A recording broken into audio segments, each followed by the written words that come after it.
ಮತ್ತು ಒಬ್ಬರು ಪೊಲೀಸ್ನವರಾದ್ರೆ 4 ಜನ ಕೈದಿಗಳು ಹಿಡಿಬಹುದು, ಒಬ್ಬರು ಲಾಯರ್ ಆದ್ರೆ 4 ಜನರಿಗೆ ನ್ಯಾಯ ಕೊಡಿಸಬಹುದು, ಒಬ್ಬರು ಡಾಕ್ಟರ್ ಆದ್ರೆ 4 ಜನರ ವಾಸಿ ಮಾಡಬಹುದು, ಒಬ್ರು ಇಂಜಿನಿಯರ್ ಆದ್ರೆ ಅಪ್ಪಪ್ಪ 4 ಬಿಲ್ಡಿಂಗ್ ಅನ್ನ ಕಟ್ಟಬಹುದು. ಆದ್ರೆ ಒಬ್ಬ ರೈತ ಆದ್ರೆ ಇಷ್ಟು ಜನರಿಗೆಲ್ಲ ಅನ್ನ ಹಾಕಬಹುದು ಅಂತ ಮಾತು ಯಾವತ್ತು ಸತ್ಯ. ರೈತರನ್ನ ಪ್ರೀತಿಸೋಣ, ಗೌರವಿಸೋಣ, ಪ್ರೋತ್ಸಾಹಿಸೋಣ ಅಂತ ಹೇಳ್ತಾ ಈಗ ಮತ್ತೊಂದು ಗೀತೆ ತಂಡದ ಖ್ಯಾತ ಗಾಯಕರು ನಮ್ಮ ವಿಜಯ್ ಸರ್ ಅವರ ಧ್ವನಿಯಲ್ಲಿ ಕೇಳಿ ಆನಂದಿಸಿ. ಡ್ಯಾನ್ಸರ್ಗೆ 501 ರೂಪಾಯಿ ಕಾಣಿಕೆ ನೀಡಿದ್ದಾರೆ ನಮ್ಮ ಸೋಮನಾಥ್ ಸರ್ ಅವರು. Thank you Somnath sir. ಏನ್ ತಿಳಿತೈತಿ ಹೇಳು. ಸುರುಮ್ನಾಥ್ ಕಾಶಿನಾಥ್ ಸರ್, ಸೋಮನಾಥ್ ಕಾಶಿನಾಥ್ ಸರ್ ಅವರು ನನ್ನ ಡ್ಯಾನ್ಸನ್ನು ಮೆಚ್ಚಿ 501 ರೂಪಾಯಿ ಕಾಣಿಕೆ ಕೊಟ್ಟಿದ್ದಾರೆ. Thank you so much sir.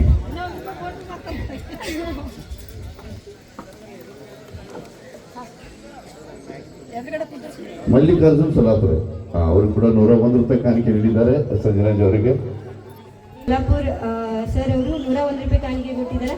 Thank you so much sir. ಏನಾದರೂ ಕೊಡ್ಬೇಕನ್ಸಿದ್ರೆ ಫೋನ್ ಪೇ ನಂಬರ್ ಕೊಡ್ತೀನಿ, ಇಲ್ಲ ಸ್ಕ್ಯಾನರ್ ಕೊಡ್ತೀನಿ, ಅದಕ್ಕೆ ಮಾಡಿಬಿಡಿ. ನಂಗೆ 3 ಎಕರೆ ಹೊಲನೇ ದಂಡಿ ಇಡಬೇಕಾಗತ್ತೆ. रात भर SMS के तो रात कट गई, रात भर SMS के तो रात कट गई, सुबह उठकर बैलेंस देखा तो चड्डी फट गई. ओके